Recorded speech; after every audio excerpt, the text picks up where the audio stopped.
សូមគោរពនឹងជម្រាបសួរប្រិយមិត្តដែលតែងតែគាំទ្រនៅលើ YouTube Stand Up Channel របស់យើងខ្ញុំចាស់ថ្ងៃនេះផងដែរសូមលើកយកព័ត៌មានមួយទាក់ទងទៅនឹងផលិតករ Wonder Film ថារឿង Snow ជើងអ្នកណាមានខ្លឹមសារអប់រំខ្ពស់ចាចង់ដឹងថាអត្ថន័យខ្លឹមសារថារឿងនេះមានយ៉ាងណានោះសូមតាមដានជាមួយនឹងខ្ញុំខុសពីរឿងបែបកំប្លែងនិងភ័យរន្ធត់ភាគច្រើនដែលគេត្រូវរិះគន់ថាมันមានខ្លឹមសារអប់រំជាសារដល់អ្នកទស្សនាផលិតករមកពីផលិតកម្ម Wonder Film Cambodia បានអះអាងថាស្នាដៃរបស់ខ្លួនក្នុងរឿង Snow ជើងអ្នកណាបានផ្ដោតជាសំខាន់លើទស្សនៈអប់រំយ៉ាងពិសេសដោយក្នុងរឿងនោះក៏បង្ហាញពីបញ្ហាអវិជ្ជមាននិង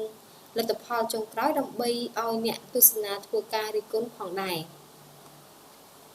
ជាមួយគ្នានោះក៏បានបញ្ជ្រាបឲ្យស្គាល់ពីវប្បធម៌ប្រពៃណីសម័យដើមនិងសម័យបច្ចុប្បន្នដើម្បីផ្សារភ្ជាប់រវាងគ្នាឲ្យអ្នកជំនាន់ក្រោយបានដឹងយ៉ាងពិសេសលោកសែមវិសាអ្នកគ្រប់គ្រងទូទៅប្រចាំប្រតិកម្ម Wonder Film Cambodia បានអះអាងថាផលិតរឿងនីមួយៗមិនមែនគ្រាន់តែត្រូវបង្កើតសាច់រឿងមួយដោយមិនបាច់គិតពីទម្រង់អប់រំនិងសារដាស់តឿនដល់សតិអារម្មណ៍របស់អ្នកទស្សនានៅក្នុងសង្គមនោះទេដោយសារតែគ្រប់ភាពយន្តមិនខុសពីអាវុធមុខពីរដែលចាំបាច់ត្រូវតែឆ្លុះបញ្ចាំងពីសារវិជ្ជមានឲ្យបានច្រើនលោកថាមានភាពយន្តមិនខុសពីកញ្ចក់ឆ្លុះបញ្ចាំងនោះទេដោយឥទ្ធិពលរបស់ភាពយន្តងាយនឹងជះលើមហាជនបានលឿនប្រសិនបើការផលិតគិតតែធ្វើឲ្យអ្នកទស្សនាសើចនិងភ័យហើយមិនផ្ដល់គំនិតអប់រំ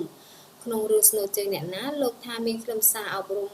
ធំមួយគឺបង្ហាញពីផលប៉ះពាល់នៃភាពភ្លើតភ្លើនរវាងយុវវ័យនិងយុវវ័យដែលបានបណ្ដាលឲ្យខ្លួនជ្រុលជ្រោះឲ្យមានកូនដែលធ្វើឲ្យនារីខុសឆ្គងខ្លាចជានារីបាត់បង់កិត្តិយសនៅក្នុងសង្គមសារសំខាន់មួយទៀតគឺលោកចង់បង្ហាញពីផលប៉ះពាល់នៃការយកកូនចេញនិងអសិលធម៌របស់គ្រូពេទ្យដែលចង់បានប្រាក់ហើយសុខចិត្តទទួលធ្វើសេវាយកកូនចេញដែលសុទ្ធតែជារឿងដែលសង្គមមិនគួរមានចាស់នឹងមានដែរអ្វីដែលលោកចង់បង្ហាញគឺបានបង្ហាញពីទំនាស់បញ្ហាមួយទៀតថាក្នុងនាមជាមេគ្រួសារតើបុរសគួរមានការទទួលខុសត្រូវបែបណាខ្លះដើម្បីរក្សានិងការពារគ្រួសារឲ្យចាស់មួយឲ្យមានសុភមង្គលលោកថារឿង Snow ជើងអ្នកណាអ្វីត្បិតថាបានបង្កប់នៅឈុតភ័យខ្លាចនិងកំប្លែងតែសារសំខាន់ដែលលោកចង់បង្ហាញគឺសំខាន់ច្រើនណាស់ដើម្បីឲ្យអ្នកទស្សនាអង្គុយទស្សនាត្រឹមរយៈពេលជាង1ម៉ោងតែបានចំណេះដឹងនិងបទពិសោធន៍យកទៅគិតលោកនិយាយថាខ្ញុំធ្វើ3រឿងហើយខ្ញុំតែងតែគិតពីសារអប់រំជាសំខាន់ជាក់ស្ដែងដូចជារឿង Snow ជើងអ្នកណានេះអញ្ចឹងខ្ញុំនិពន្ធដោយផ្ដោតដល់គំនិតអប់រំតែម្ដងដោយសាច់រឿងនឹងរិះគន់ចំពោះមនុស្សស្រីដែលបណ្ដោយខ្លួនខុសប្រពៃណីជាមួយសង្សាររឿងពេទ្យទទួលសេវាកម្មយកកូនចេញនិងរឿងមនុស្សប្រុសអត់មានការទទួលខុសត្រូវអីនៅក្នុងផ្ទះជាដើមលោកថានៅចុងបញ្ចប់រឿងលោកបានតម្រូវឲ្យស្ត្រីបង្ហាញពីការលះបង់ក្នុងការតស៊ូប្រឈមមុខហើយ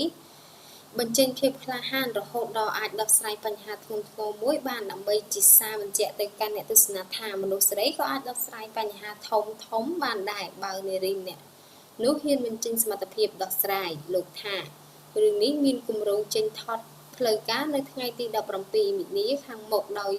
ប្រើរយៈពេល3ខែដើម្បីបញ្ចប់ទៅឈានទៅកំណត់ពេលវេលាដាក់បញ្ចាំងតាមរោងរឿងនេះគម្រោងចាយដើមទុនប្រមាណ$60000ដោយមិនទាន់រាប់បញ្ចូលការចំណាយលើការទិញចូលសម្ភារៈមួយចំនួនបន្ថែមដើម្បីផលិតគុននោះផងរឿងនេះបានសម្រេច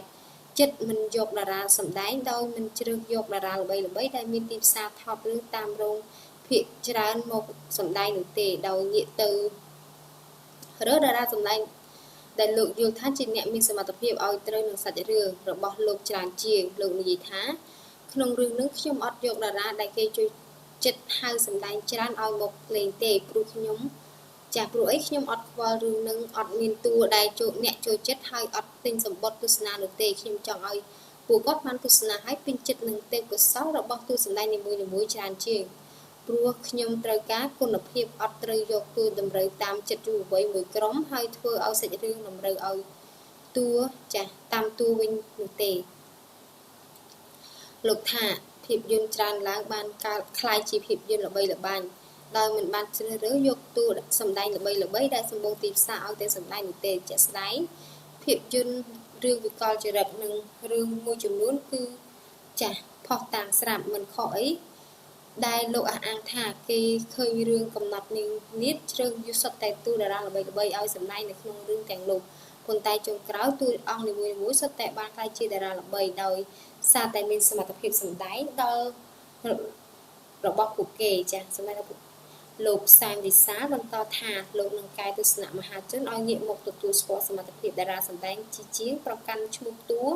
ដើម្បីលើកកម្ពស់ភាពយន្តខ្មែរយ៉ាងណាមិញលោកថាខ្សែរឿងស្នូលជើងអ្នកណានឹងទទួលបានជោគជ័យដោយសារតែសំអាងថារឿងនោះមានរសជាតិកំប្លែងភ័យរន្ធត់កំសត់និងមាន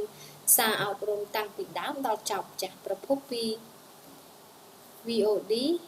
hotnews.com មកដែរចា៎ចា៎លើព័ត៌មានថ្ងៃនេះក៏បានបញ្ចប់ទៅហើយដែរអរគុណប្រិយមិត្តដែលតែងតែចំណាយពេលវេលាដ៏មានតម្លៃតាមដាននៅលើ YouTube Stand Up Channel របស់យើងខ្ញុំប្រសិនបើលោកអ្នកចង់ទទួលបានព័ត៌មានថ្មីៗក្តៅៗប្លែកៗហើយទាន់ហេតុការណ៍នោះសូមជួយ Subscribe លើ YouTube Stand Up Channel របស់យើងខ្ញុំផងប្រសិនបើមានពីសម្ដីតំណាងមិនសមរម្យនោះក៏សូមខន្តីអភ័យទោសផងដែរចាសសូមអរគុណសូមជម្រាបលា